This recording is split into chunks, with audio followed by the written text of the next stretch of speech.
Hello बच्चों, let's read the question. The question says which of the following is non-polar and the options are A H2S, B NaCl, C Cl2 and D H2SO4. तो हमें चार molecules दिए गए हैं, तो हमें बताना है इनमें से नॉन पोलर मॉलिक्यूल कौन सा है। तो चलिए सबसे पहले हम इस क्वेश्चन के लिए की कंसेप्ट देख लेते हैं।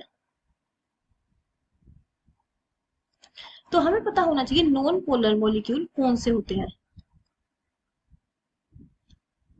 नॉन पोलर हम उन्हें कहते हैं when there is no electronegativity difference. जब दो एटम्स के बीच में कोई इलेक्ट्रोनेगेटिविटी डिफरेंस नहीं होता तब हम उसे नॉन पोलर कहते हैं। Difference between two atoms. तो चलिए हमें फर्स्ट एग्जांपल दिया गया है H2S।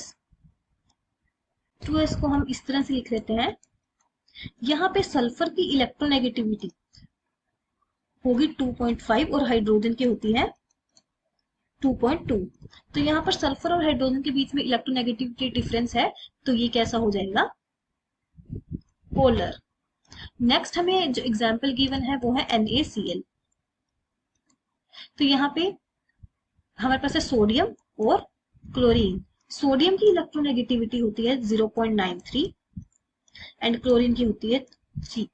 तो there is huge electronegativity difference between Na and Cl। तो ये भी क्या हो जाएगा?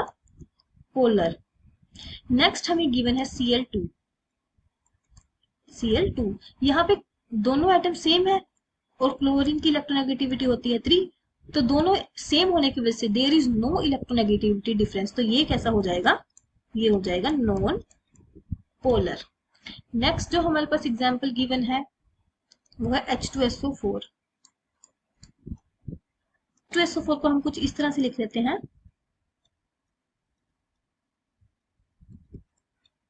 तो यहाँ पे जो सल्फर की इलेक्ट्रोनेगेटिविटी होती है वो 2.5, ऑक्सीजन की होती है 3.4 एंड हाइड्रोजन की 2.2।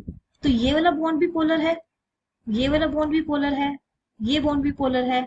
सल्फर और ऑक्सीजन का वाला बॉन्ड भी पोलर है और ऑक्सीजन और हाइड्रोजन वाला भी बॉन्ड पोलर है। तो ये क्या हो जाएगा? Polar. So non polar is Cl2। So correct answer for this question is option C. Hope you find your answer and understood it well. Best of luck.